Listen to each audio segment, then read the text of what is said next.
will be in danger for the rest of our lives. This is not going to end in the short run, and we need to be prepared to protect ourselves from those who, if they could, would not just kill us individually, but would take out entire cities. So, Speaker, just to clarify, you wouldn't change the Patriot Act? No, I would not change it. I'm not aware of any specific change it needs, and I'd look at strengthening it because I think the dangers are literally that great. Congressman Paul, I suspect you disagree. I do. Tell us why. I think the Patriot Act is unpatriotic because it undermines our liberty.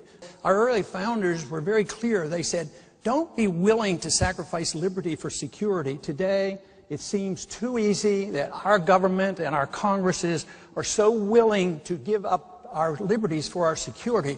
I have a personal belief that you never have to give up liberty for security. You can still provide security without sacrificing our Bill of Rights. I want to bring others in, but do you want to respond, Mr. Speaker? Yeah. Timothy McVeigh succeeded. You can prevent crimes by becoming a police state. So if you advocate the police state, yes, you can have safety and security, and you might prevent a crime, but the crime then will be against the American people and against our freedoms, and we will throw out so much of what our revolution was fought for. So don't do it so carelessly. The front door is broken open. The bed is turned upside down. Everything is pulled out of your filing cabinet, and the kitchen's been ransacked. What do? You call the police. The police will say to you, well, we think it was the FBI. What? Yes, because the Patriot Act authorizes something called sneak and peek. The FBI can break into your house, and make it look like it was a burglary and plant a bug under the kitchen table or on the bedpost or behind the toilet and not have to tell you about this for 18 months. They can do this.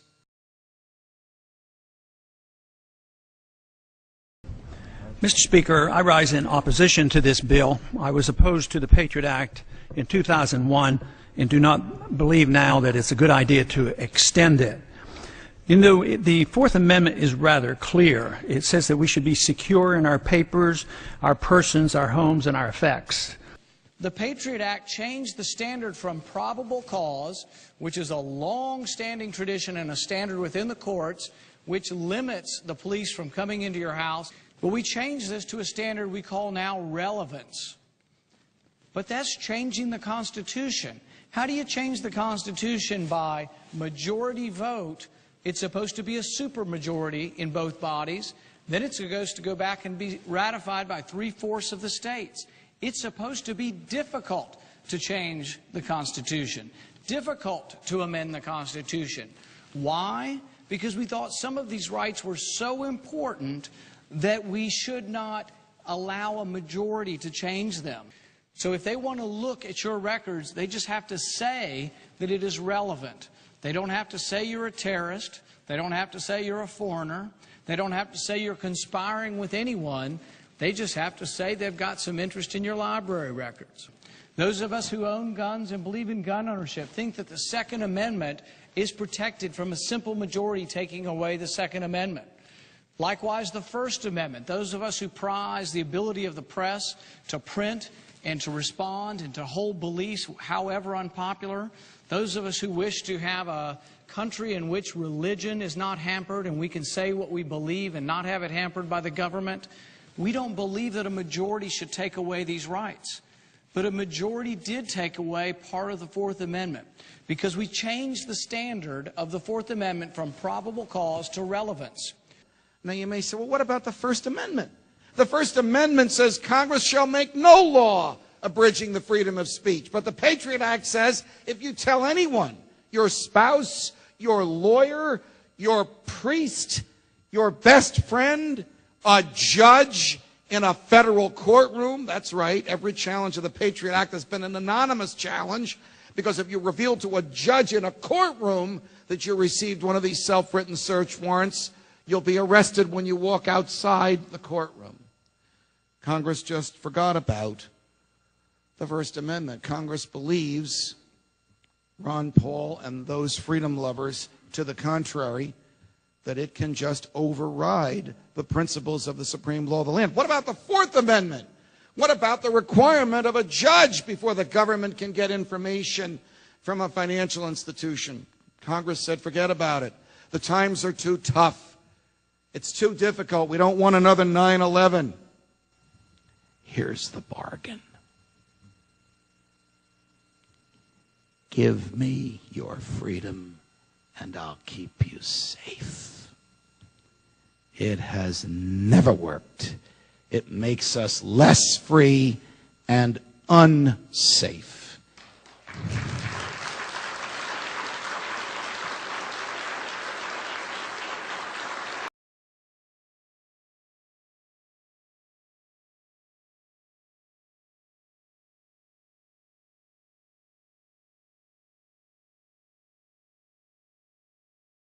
The Patriot Act, the most abominable, unconstitutional, hateful, from the point of freedom, piece of legislation since the Alien and Sedition Acts in 1798. John Ashcroft told the House Judiciary Committee and the Senate Judiciary Committee the Patriot Act was so important that they didn't have time to read the statute before they could vote on it.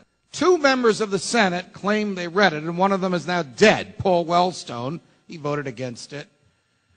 Russ Feingold says he read it. He voted against it. Ron Paul and his colleagues in the House were given 15 minutes on the House intranet to read the Patriot Act. It's 315 pages long, and it doesn't read like a novel.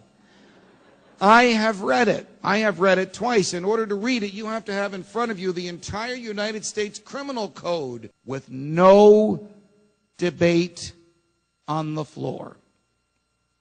Fearing what John Ashcroft told them, voted for the Patriot Act, and it passed, and the Senate voted for it, and with 2 dissents, it passed, and the President signed it.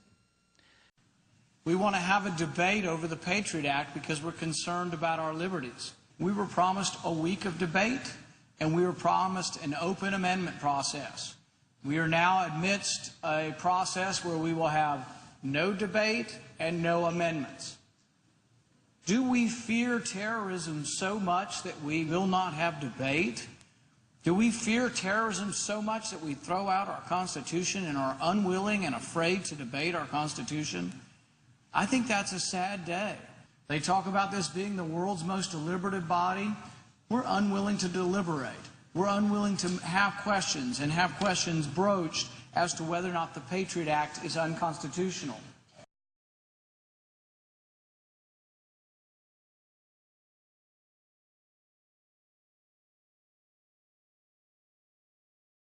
There's something called suspicious activity reports. The suspicious activity reports are where your bank spies on you. You may not know this is happening. You may not even know if they've spied on you, and they probably won't tell you. Some people say, well, I'm not doing anything wrong. I don't care if they look at my records. Well, here's the thing. If you look at my Visa bill, you can tell what doctors I go to. What magazines I read is on my Visa bill. What books I order from Amazon or other booksellers on the internet. Whether I drink alcohol, whether I gamble. There's a lot about your life that is involved in your financial records, and I think they do deserve protection, and that we do deserve a standard where we don't just say, well, they might be relevant, or we might just want to troll through all these records to see if anybody might be committing a crime. The suspicious activity reports do not begin with the government asking any questions. They tell your bank to watch you. Your bank is to watch you and to watch all of your transactions and to report to the government. So they have forms, and you say, well, maybe they're only reporting terrorists.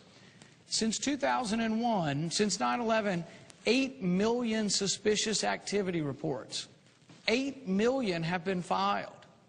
Over 1 million of these are filed a year. Because they insist that everybody be searched and everybody be patted down, we're patting down 6-year-olds. A little girl in my town, her dad is a physician and practiced with me at my same practice, was patted down when they're putting their hands inside her pants. I mean, this is absurd. By doing that, they're wasting time on people who will not be attacking us and spending less time on people who might be attacking us. The same with your banking records. If they're looking at your banking records, they're not having time to spend looking at the records of people who would possibly be attacking us. They estimate that $7 billion a year is spent by banks complying with this order to spy on their customers. The thing is we're having trouble in our economy. The banks are struggling. Our economy is struggling. We're having trouble with jobs. And yet we're going to add $7 billion of cost to the banks to spy on their customers. If you don't have any restraint to these activities, someday we will get a government who has no restraint and then goes forward to say, we want to get that church shut down because that church is saying something we disagree with. I think it's been interpreted that your banking records do not deserve privacy when they're not in your house, and I think that's an incorrect interpretation of the Fourth Amendment. The Fourth Amendment says that in your papers you are to be protected. It doesn't specify whether those papers are in your possession or in someone else's. It's always scare the people, terrorize the people, and then they'll succumb to the government. And of course, that raises the question of the wisdom, reminds us of the wisdom of Franklin, who said, if people start giving up their liberties for the sake of security, the ultimate result then is going to be that we'll have neither.